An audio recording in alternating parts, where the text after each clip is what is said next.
And then so from there you branch off on your own. You showed me a really cool picture and an inspiring story out in the lobby of you went to Wynwood when Wynwood wasn't Wynwood. Yeah. So I ended up traveling a lot with clients. Yeah. And just seeing what was out there from Atlantic City to LA to Vegas to Salt Lake City, Utah. I was training these high profile people for years. And every single time I walked into a gym, I wasn't inspired. And I felt like they were all the same. So, and it's the LA fitness model, right? As you walk in, there's offices on your right. There's a cardio section with a bunch of TVs. There's a free weight section, and then there's a machine section. And then there's this aerobics room tucked in the corner where all the energy is. Right. So and then the gross, and then they're all dirty as hell. So when I came back from traveling in 2005, I started to put the dream together. Back then, it was like old school white poster board. Yeah, man. Cutting out the magazine pictures and all that. And I had this vision of what I wanted my gym to be like. It took, obviously, nothing happens overnight. Yeah. So fast forward to 2007, I meet a new personal training client named Mark Gordon. And God rest his soul, he passed away. But he asked me, like, straight up, he was like, why don't you have your own gym? Right. And of course I was like, the money, Yeah. And so he's like, let's do it. And he believed in me and believed in and then that's where so that was November 2008 is when we opened the one in Wynwood. And it was a tiny 2,000 square foot part of an 11,000 square foot warehouse in the middle of the hood. Yeah. Like literally homeless people shaving and brushing their teeth, hookers, 2 crack houses next door. I mean, it was a reach, to say the least. How did you go from, look, you knew what you were doing with training, and then you're an entrepreneur. Now you're a business person. How do you learn business? Trial and error. Trial and error, right? Yeah, Me exactly. too. Yeah. I mean, that's really it. Is you screw up and then you learn from it. Don't screw up again. I would say that's the biggest thing I would do is that I think what I was really good at is not making the same mistake twice. Right. I was really good at reading something and being able to apply it immediately. Yeah. So I would read it and then apply it. And I think most people sometimes they read it and they gain the knowledge and they sit on it. And they can't implement it. Yeah. And so I was really good at implementing. I was really good at figuring stuff out. Yeah. And then I was really good at doing it my way. And so, which was very, got a lot of pushback. Still to this day, sometimes I do. But why do you get pushback? Because people want to follow the norms and they want to say, well, that's how it's always been done, or that's how we do it, or that's how LA Fitness does it. That's how this does it. You're like, no. And I wanted to be a category disruptor. I wanted to be someone that's doing something that no one's ever seen before, no one's ever felt before. And I really wanted to build an experience. And I heard earlier you said you read Shoe Dog. Great. And so that was one of my first books I read early on. So the reason why we have the Pitbull, that's our Nike swoosh. Right. The reason why we have No Days Off, that's our Just Do It. Yeah. And then Legacy is Nike. That was very, very intentional early on. Yeah. All the way back in 2009. Those 3 pillars, I just hammered, and people didn't get it at all. They were like, "What's up with the dog?" Are you a dog trainer? They don't get it yet. Like people didn't. It took about a decade before it really took off. First of all, it takes years to be an overnight success. Yeah, and people have to realize that, and they don't see the hard work behind it. But branding is very important to you. That's what I've noticed about everything. The pit, the no days off. It's more than just a slogan. Yeah. It is who you are. Mm-hmm. Talk to me about it. Why is branding so important to you? Well, I think it goes back again. I mean, I'll lead with Shoe Dog and the Nike story and Jordan. So Bo Jackson, Michael Jordan, I was obsessed with You're my guy. Well, you're Auburn. Yeah, exactly. So I was obsessed with them. Jordan, even to another level. Yeah, like, man. Every time I hear people try to debate over Jordan and LeBron, it's a joke. Silly. Like, it's really silly, Yeah. especially lately. It's gotten even worse lately. Yeah. So just stop, all right? You're going to lose that one. But, and just the Jordan image, and I was obsessed with Nike too. So it was just watching these brands and then reading the story and understanding that, like, Nike didn't happen overnight. Like, no there way, was man. Tons of struggle and setbacks and almost went out of business. And so like when you read stuff like that, you realize that that's what it takes. Yeah, man. And so I've always believed that as long as I keep going, Yeah. as long as I don't stop, as long as I never quit, that eventually I'll be on the other side of success. Sure. And so No Days Off was really, I feel like in order to do something great, you have to attach yourself to a cause greater than yourself. Yeah. So to me, it can't be about me. And I even was told early on, because I was the face of the gym and I was training professional athletes and celebrities, that if you stop training, this will go under. I had several super successful business guys tell me, as soon as you stop training, this is not going to work. Right. So I purposely stopped training. Yeah. And I started pouring into other people and started building systems and procedures and stuff like that. But as far as branding goes, I mean, I wanted to live it. I wanted people to understand, Oscar and I were here at 5 a.m. on a Saturday. We were the only people here. And that's been my story for 15 years. I'm going to do the stuff in the dark that nobody sees, regardless of the applause, regardless of the recognition, because I know for a fact it's going to pay off. And it's authentic. Yeah. I can't be out there saying No Days Off is never taking a day off on you. It's a commitment to becoming your best self. And I'm not becoming my best self at 47. Right. Because I tell people, you never stop. My conversations with my dad are so awesome, and my mom too, because they're in their 70s and they're living No Days Off. They're living intention. They're trying to be their best selves. And that's the thing is why people say you slow down when you get older. No, man, you're just getting going. Yeah, exactly. We have a saying here that we're just getting started. Yeah, man. And my staff can't stand it when I say it, because I say it at every grand opening, at every chance I get. I'm like, we're just getting started, because we are. And I truly believe it too, because where we are today is not where we're going to be in 10 years. It's just 100%. not. A big part of brand is consistency, and you have it, 1000%. right? So you you hit it when the people around you that work, they go, oh, here he goes again. That's part of the brand. Exactly. That's what you guys don't get. Yeah. It is, we're talking about basketball. It's that great story. It's all over the internet. It's clips. It's Larry Bird, he's practicing and he goes, about to go to the showers, and then he goes, somewhere Magic Johnson is practicing free throws, and he goes back out. Yeah. And then they have Magic, and he goes, and they didn't even know that they were saying this. Magic goes, I would practice be over and get ready to go to the locker room, and all of a sudden I go, you know what? Freaking Larry Bird is somewhere practicing layups. I'm going to go out back. And that's the stuff that people don't see. They see your IG page, which is great. You got great social media people, but they don't see that you and I are Saturday at 5 o'clock. There's a lot of other things you and I could be doing right now, but we're having a great conversation. Yeah. So 100%. So tell me a little bit about what got you started and what you're doing and where you are today. Yeah, man. I mean, so it's a company so my brother and I own two companies, right? Okay. So we own Inktel, which is a outsourced call center business, and I wish I could tell you that we had some master plan. But one of the things that we did when we built the business is that we didn't want to be like everybody else. So we know that success leaves clues. So we're going to study the best. So guys like Phil Knight at Shoe Dog, Starbucks was a big one. How do they hire people? How do they build systems? What do they do? How do they build an org chart? How do they scale? Those sorts of things. And we didn't study companies in our industry, which is interesting enough. And I've taken disciplines from guys like Bruce Lee to Michael Jordan to whatever.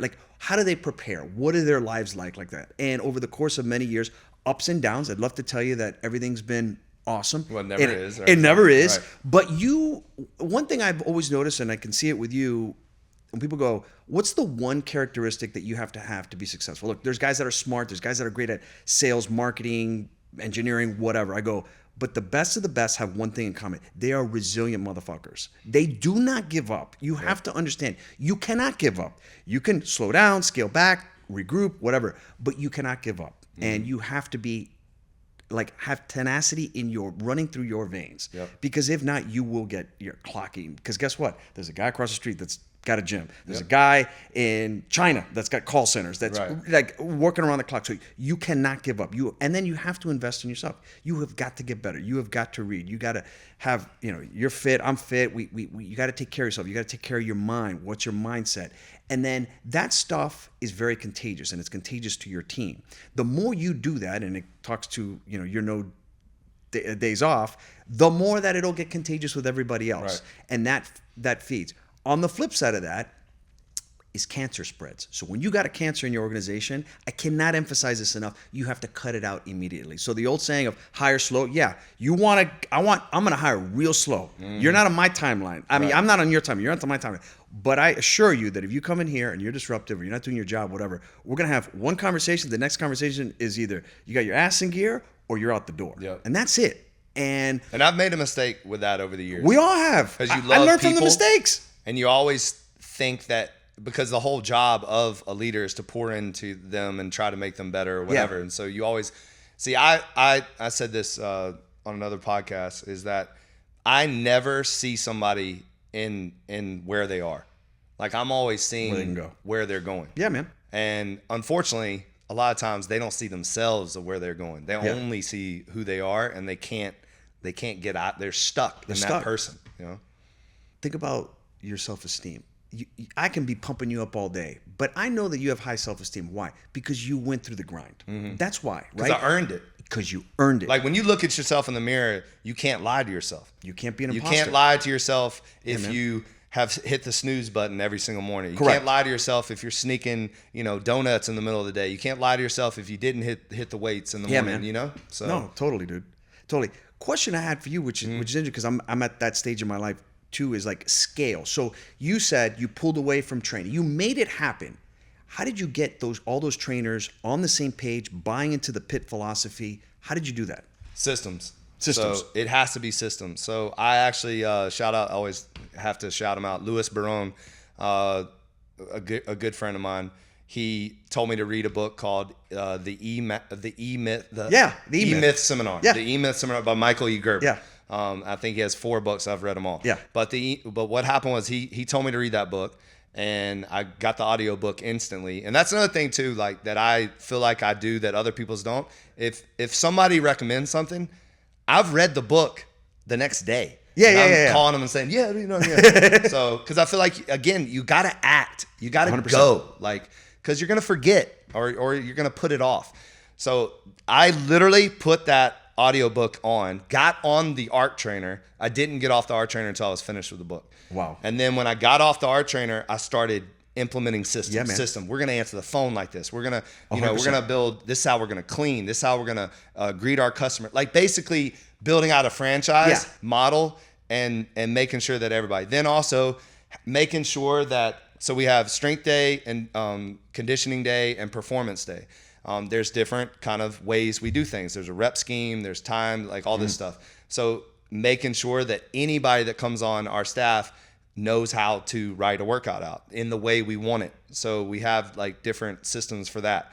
And then it's just required reading for my staff. So that was something I thought was, it's The Advantage by Patrick Lissoni. They have to read that. Ego is the Enemy by Ryan Holiday. They have to read that. Ryan Holiday's great. And then The Leader That Had No Title by Robin Sherman. They have to read that. Okay. So those are required reading for all my staff. I think what that does is it makes sure that we're taking care of them from a personal standpoint more than anything. Are you developing yourself first and foremost? Yes. Because if you're not becoming a better person, then you're not going to be a good employee. So we kind of put that stamp into them and make sure they understand that this is the culture we want. This is the way we want you to act. And then that sets the foundation. Then obviously you got to learn our systems. How did you scale this business? Did you take out outside investor money or did you bootstrap it? Like, what did that look like from an entrepreneur? Believe it or not, like when I opened November 2008, I expanded. So unfortunately, by the way, great time just to open it. It was financial. terrible. Yeah, It was a disaster for us. So 2 years later, I bought out my business partner for $11,000. Right. He put in way more than that. Okay. And I got my entire business back. So now I own 100%. Then I brought in some employees and they kind of earned some equity. Yeah. And I did that. Then when I went to expand, I met a guy. I'm not going to name his name, but I met a guy who invested for 20% of my company. Okay. That got us to expand the existing location. So we went from 2,000 square feet to about 8,000 square feet. Had a falling out with him. Bought him out. Yeah. Undisclosed amount. Bought him out. Got my company back. Then I was looking to expand, to finally open up a new locations. So Coral Gables there was a gym called Iron Tribe, and basically it's like CrossFit gym. And they were really struggling, really bad. And I heard through the grapevine they were really struggling, but it was an amazing location in the heart of Coral Gables, 22 Merrick Way, right behind Denny's. Yeah. And so I went and looked at it. And then through a friend, I was like, started messaging him, hey, would you sell me your gym? And after negotiating a bunch of things, I bought his gym. So they had never had more than 100 members in 3.5 years. Mm-hmm. I think the most members they ever had was 110. So I immediately called my brother and moved his entire family here. And my brother was going to run the Coral Gables location because my brother can sell anything to anybody. My brother's the greatest salesman I've ever experienced. Like, he's just got the gift of gab. We say he can sell a ketchup popsicle to a woman wearing white gloves. Like, he's that good. So he can, and he's actually been in the gym business longer than me because he got in the gym business fresh out of high school. So he was in the gym business for years, being a general manager, a salesperson, whatever. So he knew the gym business. And in less than 3 months, we had 430 members. No way. Yeah. So then it's like, okay, your systems are working. So now it's the first time that we've proved that we can duplicate this. Yeah. So that's where my eyes really lit up, and I was like, all right, well, then, we can. And in that time, I met a man named Adam Siegel who invested a small amount of money through a convertible note to help me get Coral Gables open and run. Then, fast forward to, there's so much going on. Yeah, man. This is all the stuff people don't see, man. So now I have Wynwood and Coral Gables. Yeah. And so basically Wynwood paid for Coral Gables, the growth. I didn't really take on that much money, just a little bit of money. And, but then that opened my eyes to the system is working. I thought I was going to franchise. That back then, that was what I thought I wanted to do. So I did two of my, I love them to death, two of these girls that were members. They flew their parents in from France, and they were going to do a restaurant in Wynwood. Yeah. And after meeting me and after experiencing the gym, they were like, no, we're doing a gym with you. So they were actually my first franchise, and that was in Doral, and that was 2017, I believe. And then simultaneously, I took out a loan, a $330,000 loan from Iberia Bank, and I went to open Kendall, Pembroke Pines, and Fort Lauderdale all at the same time. Wow. And then Adam reinvested. Or did he reinvest yet? I don't think he's reinvested yet. And here's the reason why. So we start that process in 2019. Yeah. So we got Kendall open. It just crushed it, like surpassed all projections, crushed it. And then we start the two other construction, and then COVID hits. Right. So now I have 1,078 members in Wynwood, goes to zero, and we close down. I have 400 something members in Coral Gables, goes to zero. I have Kendall with 300 something members, goes to zero. And by the way, all these zeros are not just members; they're also dollars. No. Yeah. The drafts were very high. Yeah. Construction though, because construction workers can't get COVID. Yeah. Keeps going. Right. We were allowed to keep going. So now I've still got to do construction and pay for construction for the two gyms that are being. So then I was one of the people that actually got everybody back open because I let the mayor absolutely have it. Yeah, man. And when they did these big Zoom calls, I was the only one fighting, truly fighting. When people were texting me you can't talk to the mayor like that. And I'm like, yes, I can. Absolutely, I'm a grown-ass man. Yeah, man. And he's trying to ruin our lives.